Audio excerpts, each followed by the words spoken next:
Hey everybody, this is episode 31 of season 5 of the Twilight Zone. This one's called The Encounter. I just whistled the Twilight Zone, and in my head I was like, I'm doing the third Close Encounters of the Third Kind thing. I'm not. What is the Close Encounters music? What is that? Oh shit, is it... Is it that? Yeah, I think that's it. Anyway, it's not aliens. Don't even think it's aliens. It's not going to be aliens. It's just going to be a random encounter. You know? Normal humans encountering each other. Last time was a story. Oh, it was a story about the dangers of drink driving and why you shouldn't. You know, be careful what you drink and then don't drive afterwards. It's a public service announcement, basically. You know, one of the first ones on TV. So, good moral of the story. You know, really realistic portrayal of what happens when you drink and drive. So, yeah. Watch that one. This one. Watch this one too. You're already here, you may as well, you know? So let's get into it before you go anywhere else. You unlock this door with the key of imagination. Beyond it is another dimension. A dimension of sound. A dimension of sight. A dimension of mind. Hey, mister, is that a sword in the foreground? What the hell is that? You could have an encounter with a samurai? Have you ever seen that before?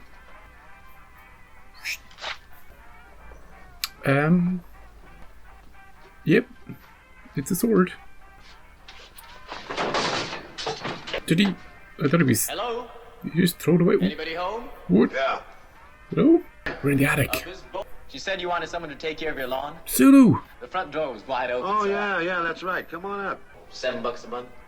That sounds fair enough. Great. Well, thanks a lot, Mr. Benton. So long. No, wait a minute. Come on up. I have a sword to show you.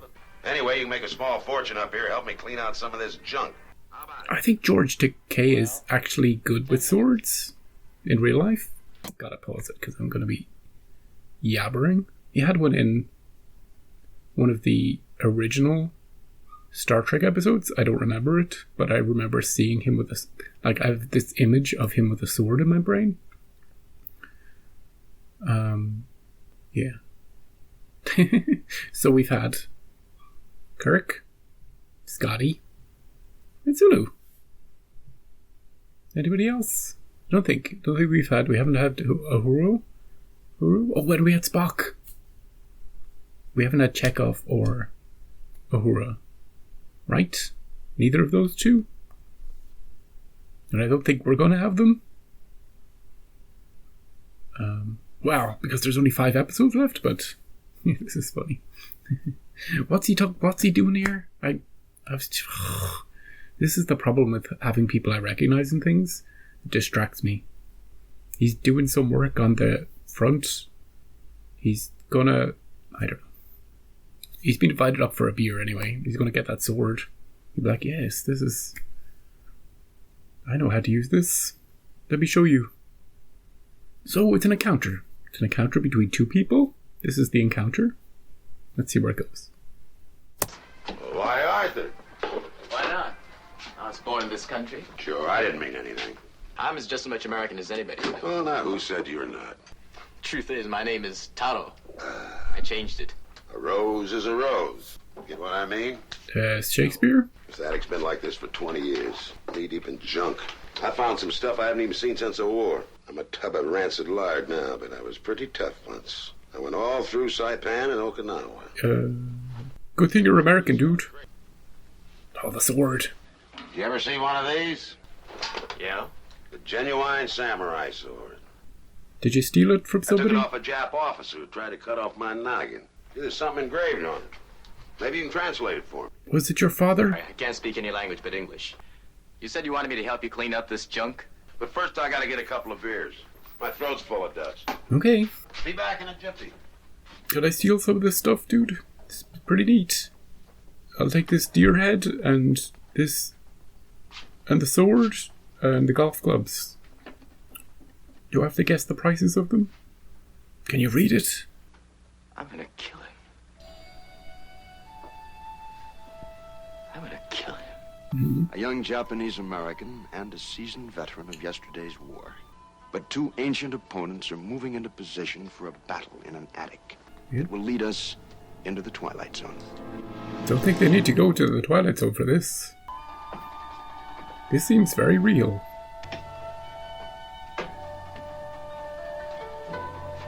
I like the music. It's so stereotypical, but I like it. You parcel to beer, Charles? Have you ever had a Name's beer? Arthur. Well, you don't look like an Arthur to me. You don't look like a soldier either. Well, you got me there, boy. I get bugged by boy. Europeans are always calling the natives boy. And well, the facts are, I'm a full-grown man. And I answer to Arthur, and believe it or not, sometimes to Mr. Takamori. You do this every time a guy offers you a beer. Go on. Loosen up a bit. Don't kill me. I guess I got a headache from the sun. Forget it. The war's over. There ain't a serviceman who saw combat in the Pacific who doesn't respect the Japanese. They fought like tigers. Right. Banzai. Banzai. Say, where'd I leave that pig sticker? Oh, it's around here somewhere. Didn't you leave it on this table here? It's not here anymore. It's not there now. Well, that thing gives me the willies. It's funny, if I lost it, I've been trying to lose it for years. Yeah, he tried to throw it away at the start of the episode. Instead of picking it up as a souvenir. You know what I mean? You know, No comment. I've tried to give it away, sell it, like it, It's like it's destiny that it's here. but it always comes back. Oh, it's a boomerang sword. It's just Australian, dude. But when people refuse it, even wrapped as a gift, when the men on a garbage truck bring it in, will you give up after a while? Have you tried throwing it in a lake? You wouldn't like to have it, would you? No. Yeah, you take it. What would I do with it? Give it back to me, of course. Point first. I don't know what you're talking about. That's what he was planning. I was just kidding. It's a pretty ugly thing, especially with what's engraved on the blade. What does it say? It says, "The sword will avenge me." Oh, shit. Isn't that it, Arthur? I wouldn't know. Oh, come off it, Arthur. And I work for a living, and I'm kind of in a hurry. What's all this stuff about working for a living? I've been working for a living ever since I was a kid. Right up until last week when I got laid off, I drove a cat. You know what a cat is, Arthur? It's a little, Well, I can tell you this, it ain't no sports car. little pet. It's a big earth mover. Oh, it's a... I know what it is. Sit down, drink your beer. Just tell me where you hid the sword. Look, I left that sword right there on the table. I remember it distinctly. Are you by any chance afraid of me? Why should I be? Well, I can think of a couple of reasons. I was in a fighting outfit. You know what that means? Nothing more terrible to meet on a dark night than a fighting man with an M1, a Thompson, a grenade, or even his bare hands. Young! Young! Oh. Whoa. Over here! Flashbacks. Come out and die, Young! He still hears it. Oh, he's even got the flags there. Dirty son of heaven. Out there in the jungle just asking for it. I thought I'd oblige. Started circling out behind him. Oh, there's the sword.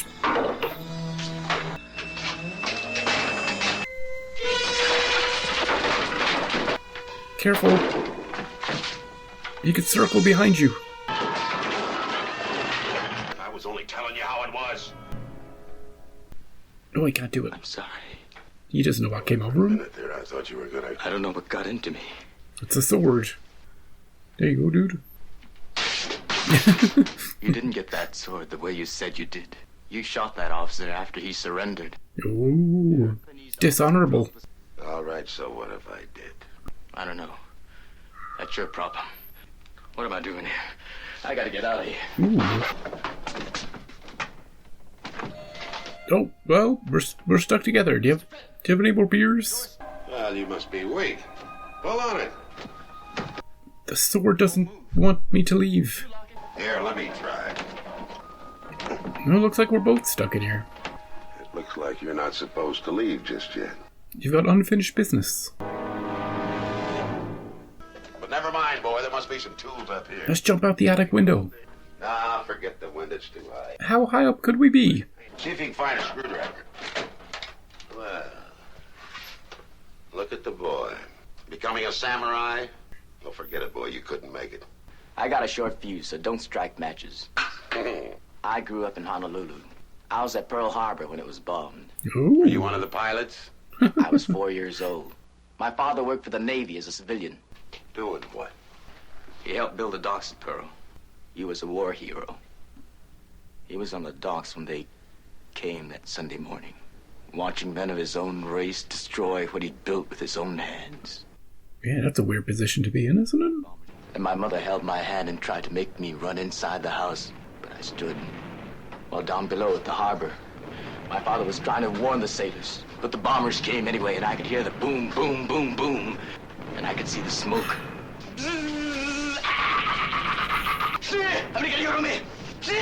Ooh. Jeez. I think he's been through more stuff than this guy. Carries more pain with him. That's not the way it happened. He was a traitor. Oh, shit. They're both lying about their stories? He signaled the planes. He showed them where to drop the bombs. He was a traitor. I have no idea how this is going to end. Arthur! Now, you'd better sit down and have a fresh beer. You need it. Yeah, we still got some more beers. You come up here to make a few bucks mowing lawns. Because, well, if you must know, I was kind of lonesome. My old lady got teed off last night and went to sleep over at her sister's. Well, But she'll be back. Yeah. I guess I drink too much. I was waving the sword at her. She didn't like that. I can tell you, man to man, it's been pretty rough lately. Jeez. Well, they canned me for my job. He's opening up about a lot of things. Just because I had a few lousy drinks one day. No, it wasn't the booze. It's all that cheap labor they're bringing over here. Oh, Yeah, they're letting them in from everywhere. the immigrants. Mexico, Puerto Rico, China, Japan. foreigners. My wife said she was all washed up with me. Now that's gratitude for you. She'll come around. And if she doesn't, well, who needs her? Yeah, who needs her? Who needs her? Don't pick up that sword again, dude. Don't take it so hard. You know, just because your old man was a sneaking little... Yeah, it doesn't mean you are. There was sneaks and double-crossers on both sides. You're no better. You're a murderer. You killed a defenseless man. Hey, it was war. It was war. Now, we were told not to take prisoners. You can't hold a man responsible for obeying orders, now can you? In the Pacific, we were told that you guys weren't even human. You were some species of an ape. Now, all of a sudden, you're fine people, highly cultured. Taking my job. Put that sword down, Arthur, and let's have a beer together. I don't like to drink alone. Come on, Arthur, will you just drink a damn beer? Arthur? He's talking to the sword, dude. Arthur? I'm not such a bad guy, Arthur. If that's what you're here for, kill me. I can't make it, Arthur, or Taro, or whatever your name is. He's lost his job, his There's wife. nothing left, nothing. First you're an ape, and now all of a sudden you're some kind of highly cultured people. I've been pushed and pulled this way and that way until I hate everybody. You dirty little chap.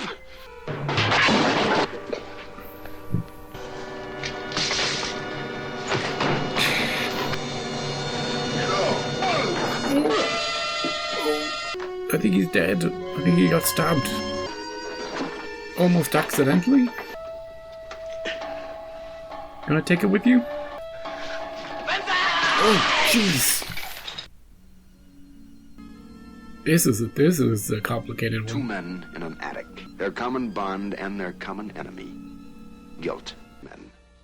Both in and out of the Twilight Zone. So, that was the encounter. Sulu is, Rod describes him as a Japanese American. He was born in America, lived in America all his life. So, he's just an American whose father was a secret spy, secret double-crossing. He worked with the Japanese to help with the bombing of Pearl Harbor. You know, somehow he was like, hey, over here, this is where the good stuff is. So, Sulu, or Arthur, is feeling guilt about his family. He meets this guy they go up and have a few beers together, although I didn't see him drinking much beer, if I'm honest with you. He kept getting offered beer and didn't seem to want to take any. But he was drawn to this sword multiple times. The sword of his ancestors. He starts speaking to the sword. I'm going to kill him. Why? What do you have? You don't know this guy. Or maybe he does. Maybe he read about him somehow. But he's just drawn to the sword. He's drawn to the idea of killing this guy. It turns out this guy was in the war. He was in Japan. He killed people. He's a murderer. Lots of people kill people in war, but this guy killed an unarmed, surrendering man. Took a sword. Dishonorable. So the sword wanted vengeance. Wanted a bit of revenge. And it was sticking around this guy until somebody picked it up and did the deed. The garbage man refused to do it. The random kids on the street that he was giving it to, they wouldn't kill him. They were like, no, mister, you have it. The lady of the lake threw it back at him. She didn't want any of his shit. So it bided its time for 20 years.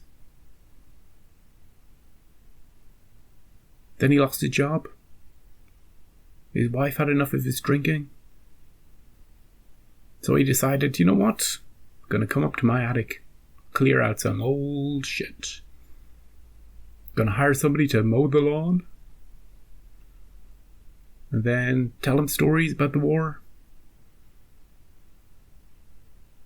The interesting part about the episode is not his guilt. Not either of the men's guilt.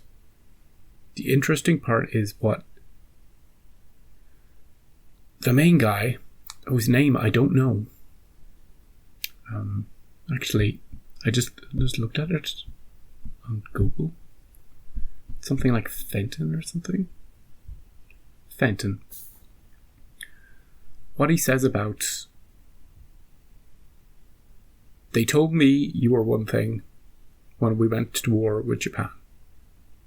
And now they're telling me you're another thing when you're coming here to take our jobs and you're building these super transistor electronics. He doesn't know. He was bred to hate you, and now he's been told to love you. He's conflicted. And that conflict in his mind, something he was conditioned to feel, and now it's the opposite is true, is hard for him to wrap his mind around. So whilst maybe he's a good guy at heart, circumstances have turned him into this xenophobic, bigoted sort of guy. And he's sort of tired as well. He says he's lonely, but I think he's just fatigued by his life and all the stuff that's been happening lately. And Sulu is a reminder to him of where it all began, where it all started. And the house, his house, I was blaming the sword, but the house, the door, that's just as much to blame. Kept Sulu there. Kept him there until he finished the job. And then he jumped out the window. In scenes not seen in many. Oh, they have like one per season of someone just smashing through glass. Remember the Ed Harrington episode where Clegg is looking for him? He's going to the bar and he just basically walks through the pane of glass. That was the best. But there was one other one that I can't remember. But this time he just ran for the window, out with the sword. He kept the sword, didn't he? Gotta keep the sword. So it was a complicated episode. It wasn't very clear to me. Some episodes are very simple. But it dealt with a lot of different issues. And it was very murky and grey. And I don't think that Arthur Taro Sulu, his mind will be... Nothing helped him in this episode. Killing this guy, what did that do? To ease your conscience? Nothing. Just gives you something else to feel guilty about. You know? So, that's the way I read the episode. Might have missed a lot of things. Nobody went golfing, though. Those beers, their beers are still there. Next episode is called Mr. Gardaí and the Graves. So I presume Mr. Gardaí is going to be, you know, maybe he's a grave digger or someone who walks the graveyard at night, making sure everybody's still dead. You still in there? Yep, you still down there. Stops people from stealing bodies. Or nothing to do with that. Nothing to do with that. So, we'll find out next time. And as always, thank you for watching. See you next time.